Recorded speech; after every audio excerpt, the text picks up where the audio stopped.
Šypsenos akademijoje mūsų požiūris į burnos higieną tai ne tik estetikos klausimas. Tai viena svarbiausių paslaugų, padedančių išsaugoti sveikus dantis bei užkirsti kelią sudėtingesnėm problemom ateityje. Atliekant šią procedūrą, profesionalai pašalina susikaupusias apnašas, akmenis bei pigmentus. Jų įprasta kasdieninė priežiūra namuose pašalinti tiesiog neįmanoma.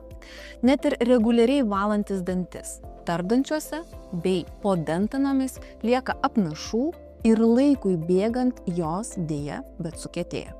Jas pašalinti gali tik burnos higienos specialistas ir tai užtikrina bei padeda išvengti dantenų uždegimo, kraujavimo, nemalaunaus kvapo bei daug rimtesnių problemų ateityje, tokių kaip parodontozė, o tam tikrais momentais ir dantų netekimas. Todėl Šypsenos akademiją skatiname rūpintis burnos higieną ne tik tada, kai atsiranda diskomfortas, bet ir reguliariai, nuosekliai, kaip rūpinimosi savimi įprotį.